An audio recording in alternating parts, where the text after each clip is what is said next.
Hey everybody, it's Sam here. Thank you for watching. So today I'm going to show you how I've made this trio of gift boxes here. These are heart shapes. You can do this in any shape that you want.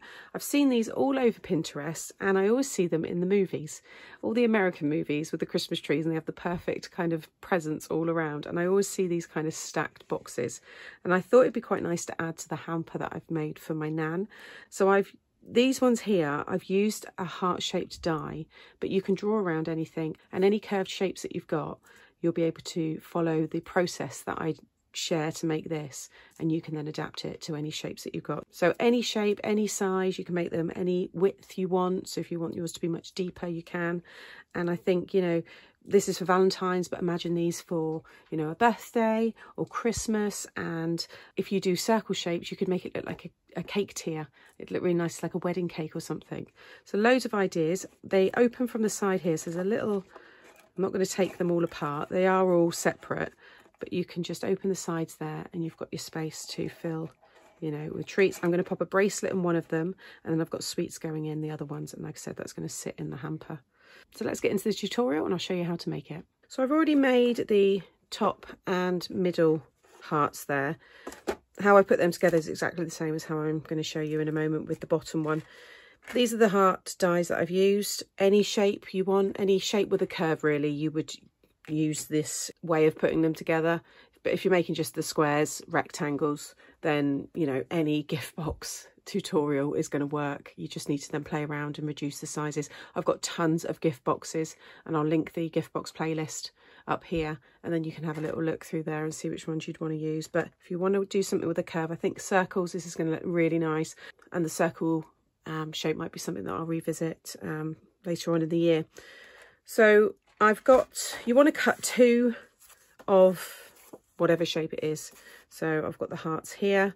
That's what I did here. So I've got two, one and then one on the bottom, and then again one on the top, one on the bottom. I've then cut the next die down and just embossed it using my offset grid there, and I've just stuck that on top, and that's what I've done with all of those. So it's literally all the nested dies. You can see when they're like on top of each other, you know, how they all are there. So I don't need to give measurements for any of that because it's whatever size you're going to use. Then for the sides, if you want to do a similar width to me, so I've got a 1.5 width box with a 1/2 inch tab either end. So if you want to do 3 inches wide, make sure you've then got a 1/2 inch tab either end. So you do a piece of 4 and you'd score at 1/2 inch and 3.5 as an example. I'm doing 1.5, so I've got these strips here. Now what I would say to do is, first of all, if you're going to do this process, this kind of technique that I'm doing with these boxes, is start off with something small, and then this piece that I've wrapped around it, you can just trim off at the end. So start off, you know, have your strips as long as you can get them. Now these are scraps. Ideally, I would probably have it so it was 12 inches long, but I've got two pieces here that are 2.5 by 8. Okay, I think the 8 just will wrap me right around to the point, just about. But again, I'm going to show you how you can kind of patch it and things like that, because it's really easy. So I've already got one done here, so I'll just finish this one. So along the 2.5 side, you're going to score at 1/2 inch and at 2. Again, whatever the width of the box is that you want, add 1/2 inch to each side and just score accordingly. Okay. Once you've done that, fold and burnish the score lines. So just do that one because I didn't do it before. It's actually easier to fold and then cut, like so. And then you want to cut your little crocodile teeth, shark's teeth.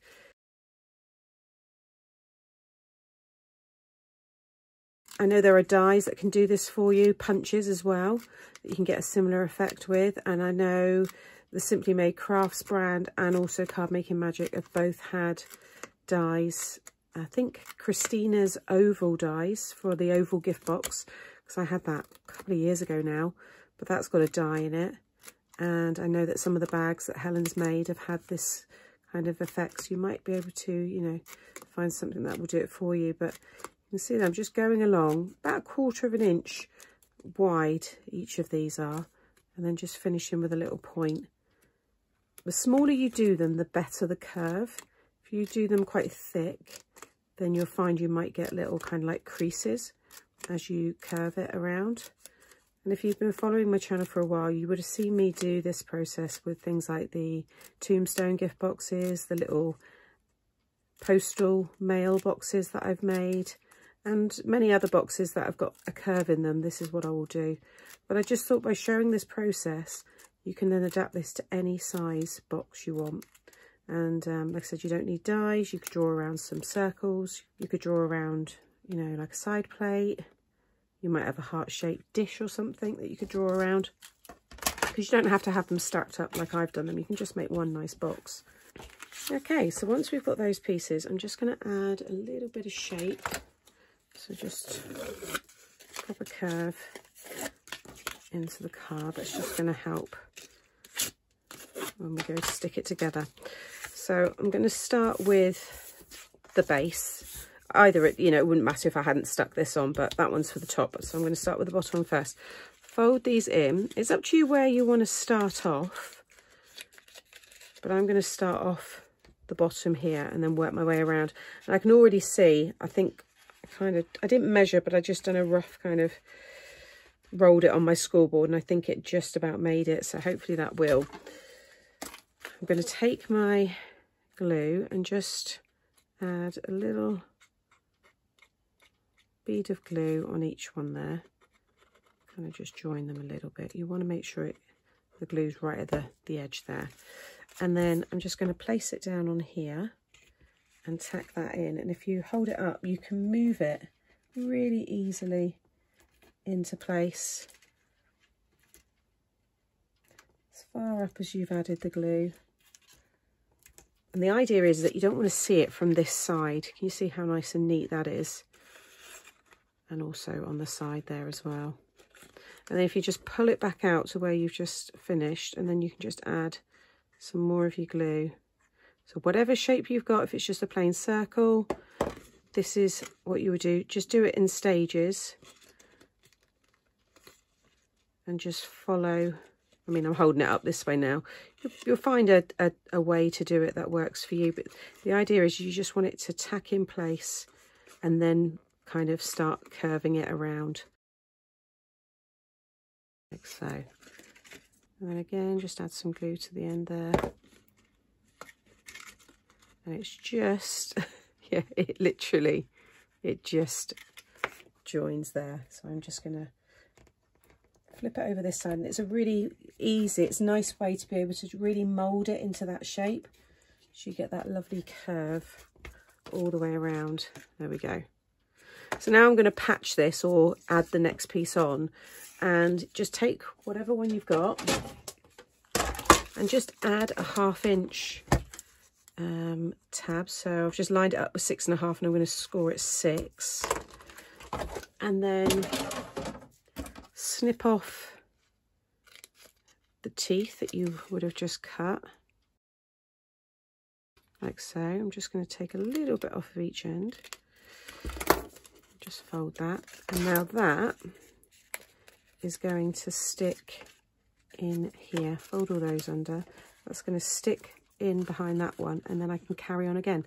So it just so happens that it's right there in that fold, which is great. But say you only had a piece here, then you just stick it underneath it there and then carry on. So don't worry about the joins, because I've used my paper to cover the whole width. So if you've got a join, you're not going to see it when you cover it with your pattern paper. And I wanted to show you this way because I think this is the best way then to explain it. If you're going to be doing something quite big, you know, maybe it's quite a large circle or a bigger oval shape, maybe you've got some nice oval dies you want to use, then you're going to need to patch your card together so that it wraps all the way around. Okay, so I'm going to add the glue on the tab and then just on some of the teeth here to get me going. Fold that all under. And then I'm just going to connect that there first.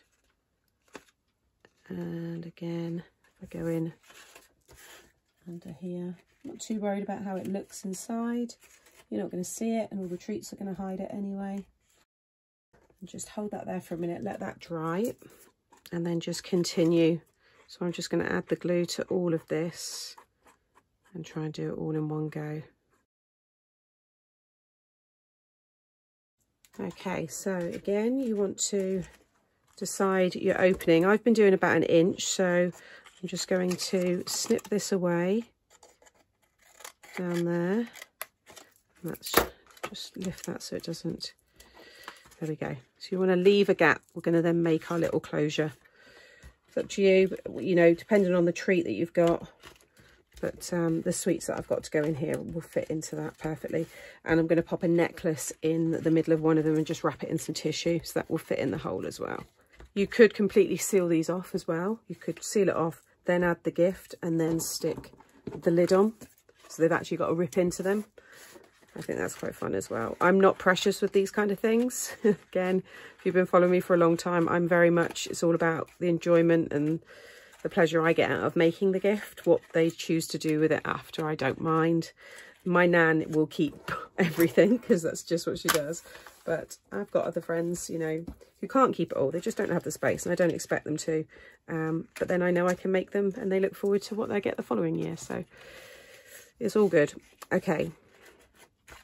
So we've got that now. So next I can then stick this one on the top, and that will all line up perfectly. And then we will finish with our little closure. So with this one, you need to add your glue all at the same time. Don't worry if it's a bit flimsy at the moment. I've used a 220 cardstock, but I've used then the construction glue to add the mats and layers and the pattern paper. And those little boxes that I've already made are so strong now. And if you wanted, you could add some more mats and layers in here as well before you know, stick the lid on. Okay, so I'm going to start from the bottom here and just make sure that that lines up perfectly. And then just use my finger there as a guide and just push all the curves all the way around. Once you kind of get one side tacked in, like that now's already secure, I can just carefully follow the rest of this around.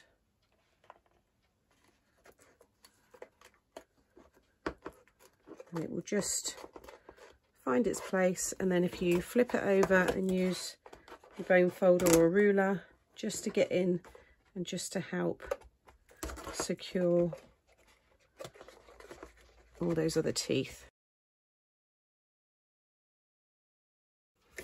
Okay, so I'm really pleased with that. Next we can add our little closure. So what you need to do here, because everybody's is going to be different, is you want to measure your gap. So mine is bang on 1 3/8, and then I'm going to add 1/2 inch to each. Well, actually I've done 3/4 on one side, so I'm going to add 1/2 inch to stick it under here, and then I've got a 3/4 inch tab. So whatever your width is here, either add 1/2 inch each side to it, or 3/4 and 1/2, which is what I'm going to do. I'm going to cut my piece to 2 5/8, which that is by 2 1/2. That was pure fluke that that's what I've got there. So I'm going to add my 1/2 inch tab to each side, like so, and then along the side of the length that I've needed to cut, I'm going to score it 1/2, and then I want to have a 3/4 inch at the other end, so I'm going to score it 1 7/8. So what I've got done, again, just to explain this, is the piece in between the two folds is 1 3/8, which is the gap that I have here. I've then got a 1/2 inch, which I'm going to stick under here, and then that 3/4 is my tab. You may not have the same tab as me. You might want to do it a bit different. It's entirely up to you. But I'm just going to now snip away the 4 corners. Okay, so no matter what size this is, you'll have 4 corners. Cut them all away.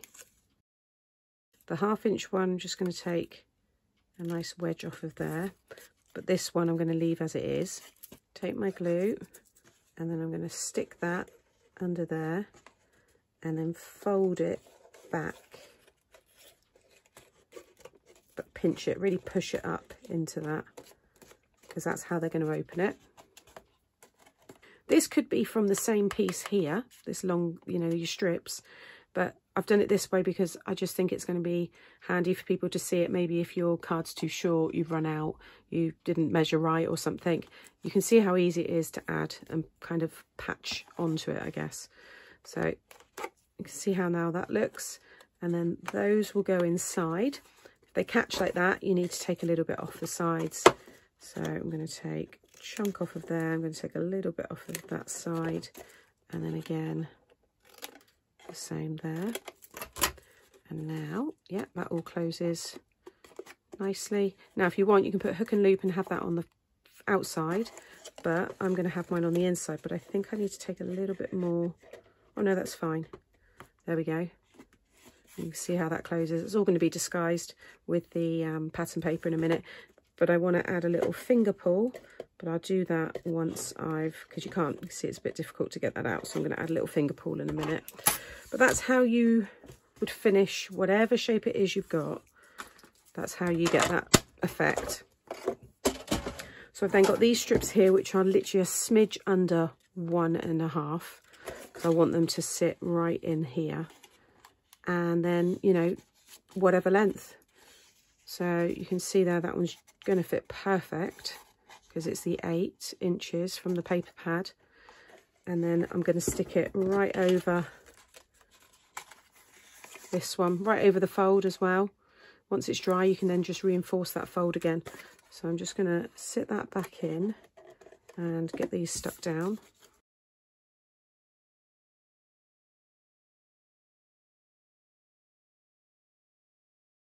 Okay, so that's all stuck down. You can see there I've just reinforced the fold over that part.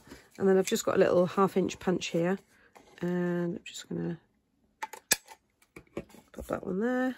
And then now we'll go back in like so. It's easier to pull out and reveal the gifts. Now, if you want to, you could stick these all on top of each other because you can still access the opening.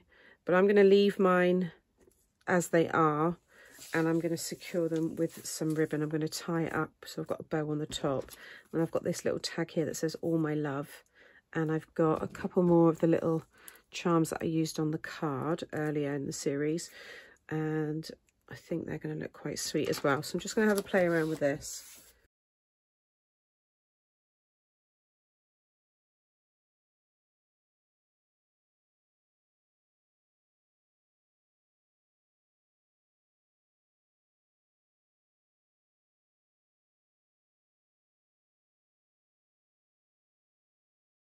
And there's the finished little trio of boxes. I think it's really sweet, and I actually don't need to take all this off to get the treats in. So I can just open this one up here and I can pop the treats in and then close that up like so. And again with the next one. So I don't think I'll be taking all of this off now. I'm going to leave it as it is. And once the treats are in there, that will help kind of bulk it out a little bit as well. But that's going to sit really nicely in the hamper. I think it looks, yeah, really, really pretty. So I hope you've enjoyed this tutorial, and you can now, you know, look at any kind of curved shapes that you have and turn them into gift boxes. Just following that process that I've showed you, you should be able to adapt it, you know, with any size and shapes that you have. I will have popping up now some other gift box tutorials. Maybe they'll give you some more inspiration. And like I said at the beginning, you don't need to do this for Valentine's Day. This would look lovely for Christmas, for birthdays. Nice wedding gift, I think. So it looks like a cake tier as well if you were to do these in circles. I think that would look really, really sweet. And as I always say, if you've enjoyed today and you're not subscribed to the channel, consider subscribing and hit the notification bell, and that way you won't miss out on any future videos. See you all again soon. Bye.